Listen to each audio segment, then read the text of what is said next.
You're listening to the We Are Libertarians podcast network. Find all of our shows at wearelibertarians.com. Ryan Reynolds here from Mint Mobile with a message for everyone paying big wireless way too much. Please, for the love of everything good in this world, stop. With Mint, you can get premium wireless for just $15 a month. Of course, if you enjoy overpaying, no judgments, but that's weird. Okay, one judgment. Anyway, give it a try at mintmobile.com/switch. Upfront payment of $45 for 3-month plan, equivalent to $15 per month required. Intro rate first 3 months only, then full price plan options available. Taxes and fees extra. See full terms at mintmobile.com. You know what's smart? Enjoying a fresh gourmet meal at home that you didn't have to cook. Meet Factor, your loophole in the laws of mealtime. Chef-crafted meals delivered with a tap, ready in just 2 minutes. You know what's even smarter? Treating yourself without cheating your goals. Factor is dietitian approved, chef prepared, and you plated. Pretty smart, huh? Refresh your routine and eat smart with Factor. Learn more at factormeals.com. Now, if you are on the right, especially in the libertarian camp, you have seen Javier Milei. He is running for president in Argentina. He's got the big poofy hair and usually wearing a leather jacket, and he's very excited, right? He believes in Austrian economics, and he is the great libertarian hope of South America. And I wanted to know a little bit more about him. Now, if you know anything about listening to this show, anybody that appeals to libertarians, I usually don't trust. I wanted to get somebody who actually follows libertarian politics in Argentina. And our friends at Young Voices helped me connect with Marcos Falcone, who is the project manager of Fundación Libertad and a regular contributor to Forbes Argentina. He's also Young Voices contributor, and he's based in Buenos Aires, Argentina. And he spoke with me about the race for president of Argentina and this wild-haired, wacky guy that... And he spoke with me about the race for president in Argentina. He spoke with me about the race for president in Argentina and told us a little bit about Javier Milei, his background, if he's going to win, what is the vote like, and how does it operate in Argentina, and also what is the economic crisis that led to a South American country heading more libertarian as opposed to the socialist direction, which we have somewhat often seen. So, more. If you're curious about this story, and I think you will be, it's fascinating, and there's also a few lessons for American politics in this. So stay tuned right here on The Chris Spangle Show after these words. We run on the value for value model here on The Chris Spangle Show and the We Are Libertarians podcast network. That means, do you get value out of the show? Do you learn something that helps you sound smarter when talking with your friends? Do you feel a little bit more connected to the world and inspired to do something a little bit differently? Well, then please give some value back. And the best way that you can do that is through our Patreon.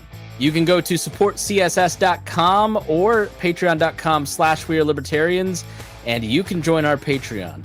Not only do you support the program and the entire We Are Libertarians podcast network by helping pay all of the bills, you're also going to get ad-free shows. You're going to get early releases, sometimes months in advance in terms of episodes that haven't been released in the public feed yet. You'll also be able to get the full archives, the full RSS feed of all the past episodes. And there's even a tier that you can come on the show, or you can have your name mentioned every episode, like I am about to do right now. Thank you so much to our $100 a month members, especially Vincent Peichel, Matthew Durbin, Jason Doolittle, Christy Avery, and our good friend Reinhold. Thank you so much for supporting us, and we appreciate everybody that considers making a contribution today. Marcos Falcone, thanks so much for joining me. Thank you, Chris, for the invite. Now, I'm an ugly American. I admit it. I like foreign policy. I like following other countries and their governments and form of governments. But at the end of the day, there's only so much you can follow, and I don't know anything about Argentinian politics. And with the rise of Javier Milei in America, there's this thing where libertarians go, oh, he's on my team, so I'm going to root for him, but we don't really have the context of it. When they go to the polls in October, on October 22nd, and folks have a chance to vote for two liberal candidates, what does that mean in the context of Argentinian politics? This is a unique situation, I would say, in Argentina, in that you have two candidates that are rooting for liberalization of the economy. The reason why we got to this point is because of the terrible results that economic interventionism has brought to us, and that is represented by the current Minister of Economy, who is also running in this election. And some polls are saying he may be in second place now instead of Patricia Bullrich, but his coalition came third in the primary election in August. So that's why I'm focusing on Milei and Bullrich, who got first and second place, or their coalitions got first and second place in the primaries. The reason why these two candidates are as strong as they are is, as I was saying, the disaster that Argentina finds itself in. Right now, we have an annual rate of 100% inflation, basically. That is very bad. You go to the supermarket and prices go up on a weekly basis. People see that. People also see that their salaries are not going up as much.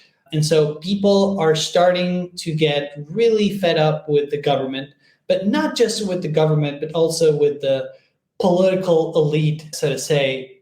And that is actually hurting Patricia Bullrich. That's why Milei is running first right now and not Patricia Bullrich, because Patricia Bullrich was the Minister of Security of former President Macri between 2015 and 2019.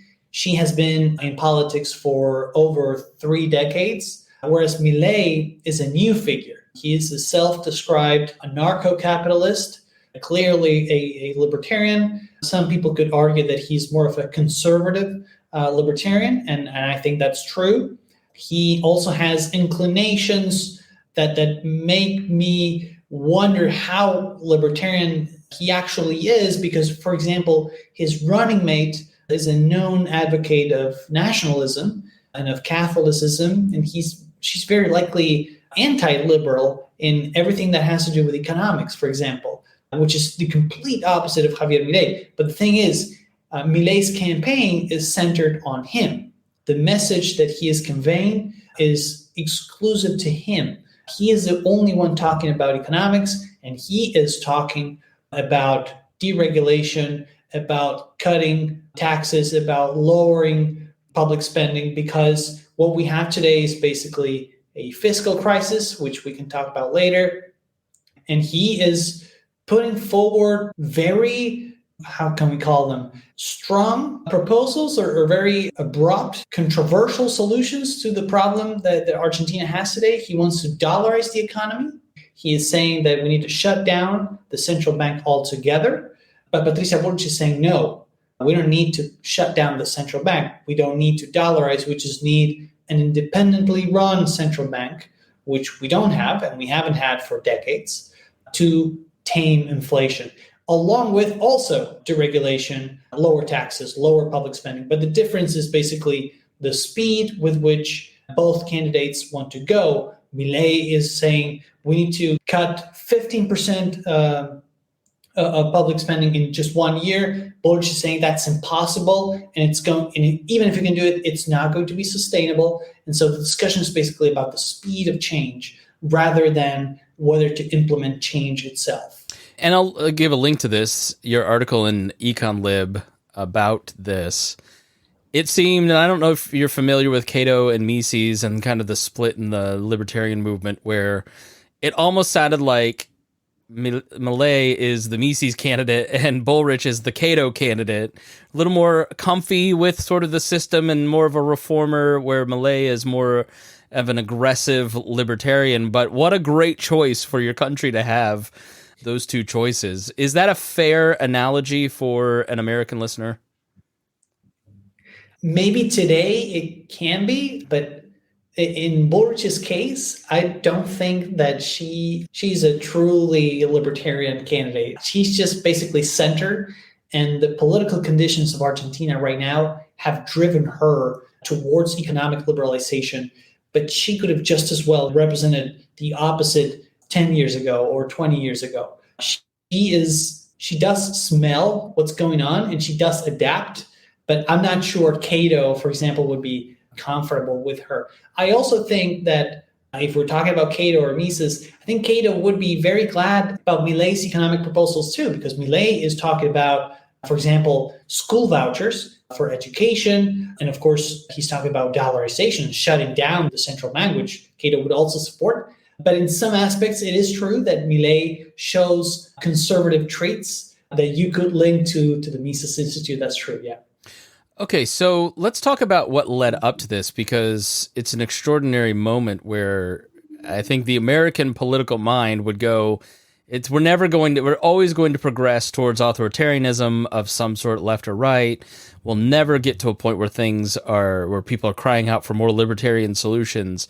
But I think that's one of the hopeful pieces in this story, is that once things got bad enough, people went, all right, too much big government. So what led up to this? What is the fiscal crisis that led up to this, and how did the country get to a place where they're even entertaining more libertarian, classical liberal solutions in what you call liberalization? Argentina has basically seen how the government has expanded up until the point where it became unbearable just for everybody. And just to give you one indicator that will sum this whole thing up, public spending has doubled in the past 2 decades. Public spending as a percentage of the GDP has doubled from something like 22, 23% to almost 45% in just 2 decades. That has meant, of course, that taxes have gone up significantly to pay for that expansion. But not even increasing taxes has been enough. And so the government has resorted to borrowing money first. And then when nobody else would lend money to Argentina, because Argentina also has a history of defaulting on its debt, they just resorted to printing out money, which is what has gotten us to this inflation rate that we have today. Inflation is today at 130%, but it's going up. It hasn't stabilized, and it's not likely to stabilize itself either, just because the deficit is still there. The government still can't pay for whatever it wants to fund. And so the origins of this fiscal crisis are still here, and they are the reason also why many are entertaining the possibility that Argentina goes into hyperinflation. This is a scenario that Milei, for example, is discussing publicly, openly, but also Patricia Bullrich and also all of their economic advisors. They're saying that with the measures that the current Minister of Economy is taking, for example, because right now in the middle of the campaign, he is lowering taxes and increasing spending, those measures are taking us to hyperinflation sooner rather than later. And by sooner, this could mean this very year. Particularly so just to clarify, the guy that is running, who's in second or third place, is in control and has lowered taxes and raised spending in an effort probably to get himself elected, I would guess. And that's making the crisis worse. This is making the crisis extremely worse. He has taken basically 2 measures that have worsened this crisis. He has basically eliminated income tax for only about 10% of the people paid income tax before this reform in Argentina, but now it's only going to be like 1%. And so this is a reform for the wealthy, so to say, that is going to be disastrous for balancing the budget. And then he is also implementing a program that returns the tax when you go to the supermarket, just for everyone who pays with a debit card. Those are measures that in other contexts we would all celebrate, but that we know that they're making this crisis worse because he is not reducing government as he does this. On the contrary, he's spending more money on public works. He is increasing government handouts just to get himself elected. What I ask myself is, if he's doing this right now to get himself elected, how on earth could he deal with this afterwards? But I think that's a question that he's not asking himself because he knows that he's not getting elected. He knows this is between Milei and Bullrich at most.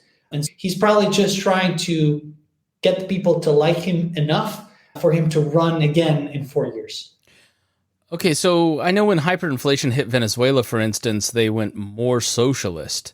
So what are the conditions in the country or in the media that, or is there a political structure that, like in Chile, Milton Friedman came and visited and all of a sudden now everybody's very libertarian, right? Why is it that this seems to be leading libertarian and more anti-government than pro-government as we normally see in these situations? I think the charisma of Javier Milei has a lot to do with this. I think he has been a great figure on TV, for example, on social media, and he has brought this message of economic liberalization farther than anyone else in the classical liberal or libertarian movement in Argentina. Of course, he's not perfect. He has faults. He definitely has. He actually blocked me on Twitter a few weeks ago because I criticized him. Yeah, I criticized his running mate, who is not libertarian at all, right. And he blocked me. In terms of economic liberalization, he has been a good figure for Argentina. And his style, this controversial style where he keeps yelling and saying things as they are, basically, which is also the reason why he sometimes gets compared to Trump. But I think that's not an exact comparison, of course. I think that has made it possible that he has a chance today of getting elected, because it's true, as you say. I think we're very lucky that just people getting fed up with the government didn't result in a far left candidate, for example, taking 30% of the vote. But I think Milei's charisma definitely has a lot to do with that. Two libertarians arguing over economic policy and blocking each other is the most libertarian stuff I've heard all day long. So what is his background? Where did he just come out of the libertarian ooze wearing his leather jacket because he saw Nick Gillespie doing it? Or is he a business guy, a political guy? What's his background?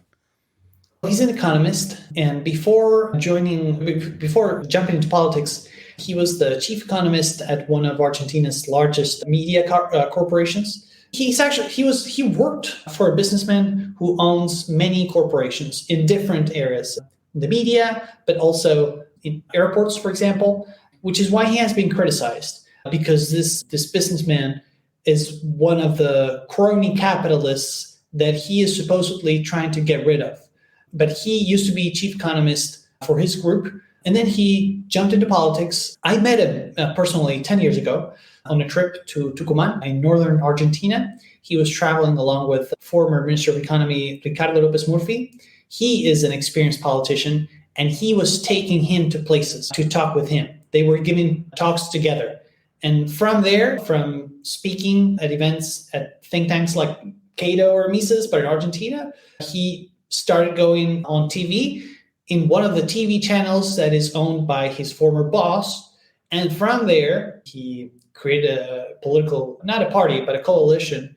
And he got 17% of the vote 2 years ago as he ran for representative for the House, representing the city of Buenos Aires. And that's also why people didn't really think that he would come out first in the primary. But he ended up being a surprise, basically because he received many votes outside of the city of Buenos Aires. So in the wealthy areas of the country, in the wealthier neighborhoods of Buenos Aires, for example, he does not get a lot of votes. He gets votes where poverty is higher. He gets votes in northern Argentina, in western Argentina, but not in the center. That's a curious phenomenon that some people say has to do with his rhetoric, because he acts like a populist. But of course, we could debate whether that's true or not, but that's what's happening. Do you trust him? In the sense that, let me explain that a little more. Anybody that appeals to libertarians now after being one for the last 20 years, I don't trust them.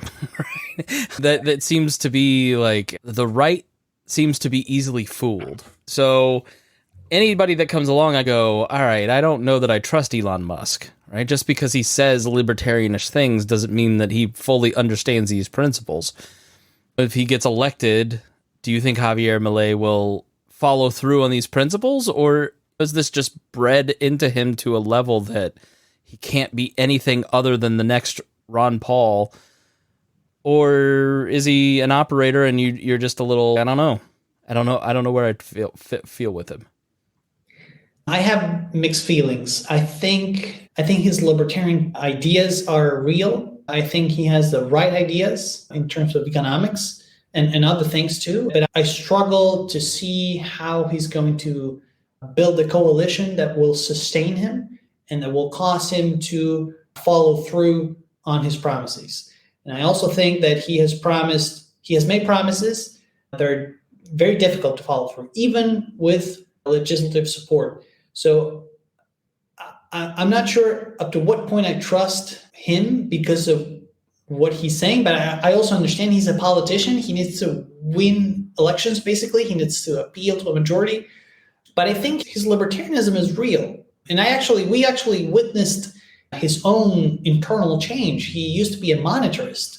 He used to be a follower of Milton Friedman, Gary Becker. Then all of a sudden, he started reading Mises and Hayek, and he turned Austrian.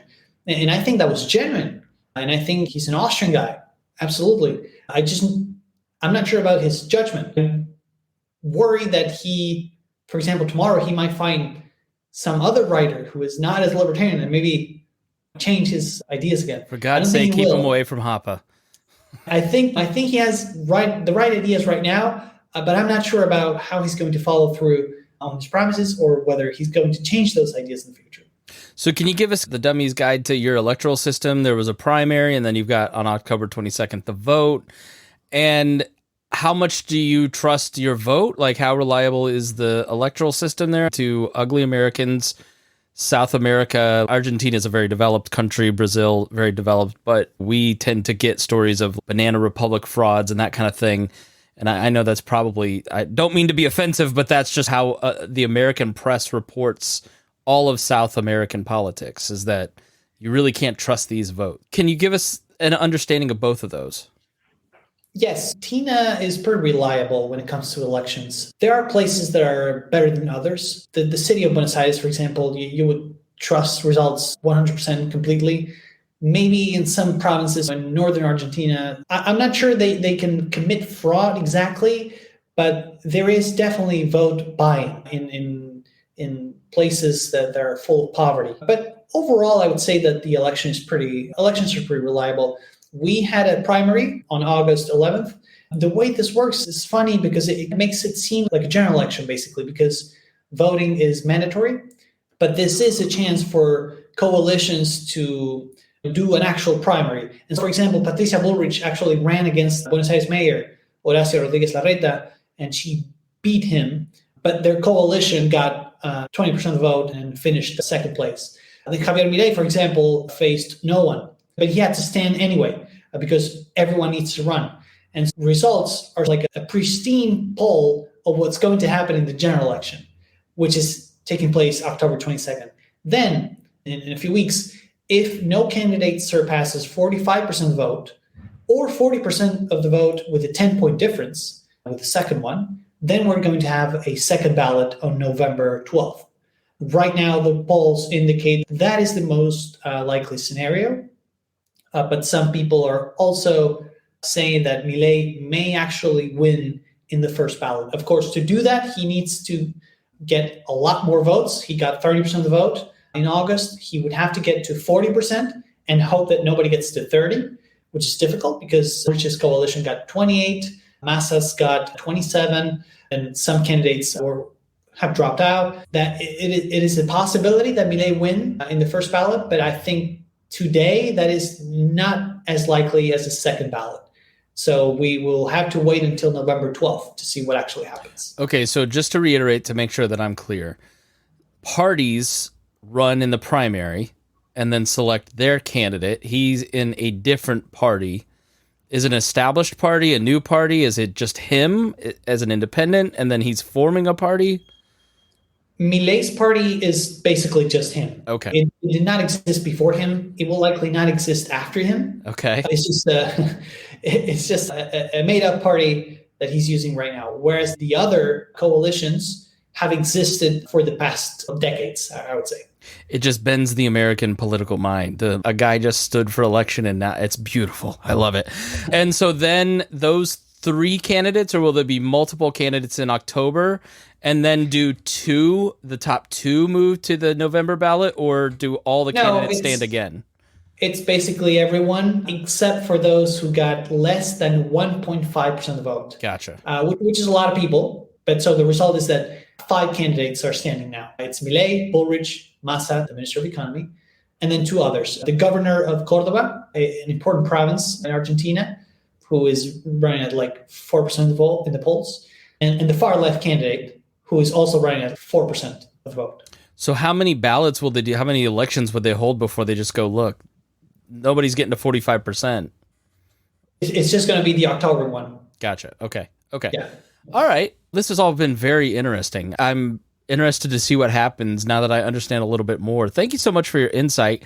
I've got a question that's a little bit different, somewhat related. So I was having a conversation. I just don't know who else that I could ask that has your frame of reference.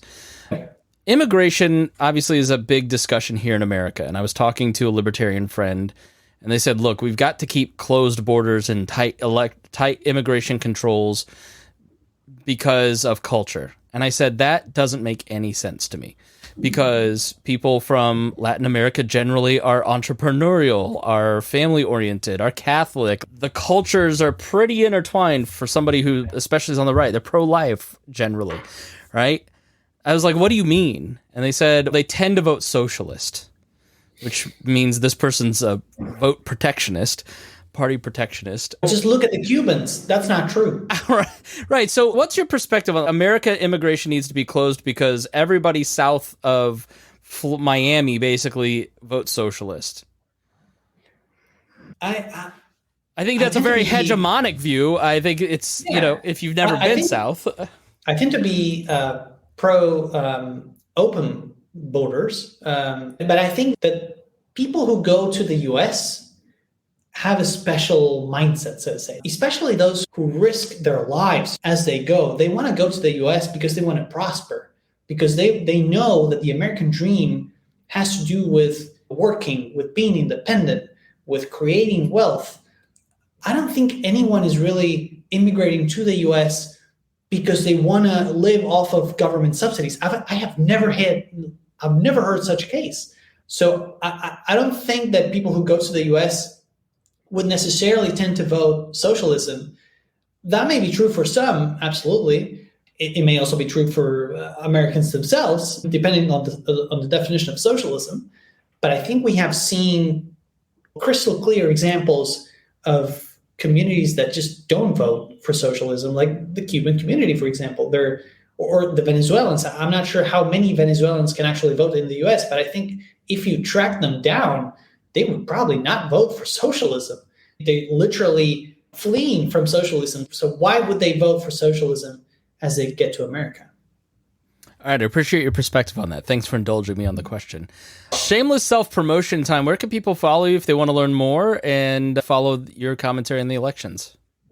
Yes, they can access my website. It's my name and my middle name, basically, marcosfalcone.com.ar. And you will find everything on there, my Twitter handle, all of the pieces that I publish on US media, Argentina media, and whatever updates I have. All right, wonderful speaking to you. Thank you so much for your time. Thank you, Chris. And thank you for joining us. If you found this interesting, please share it with your friends. Help spread the word. That helps both Marcos and myself. And we thank you for joining us here on The Chris Spangle Show.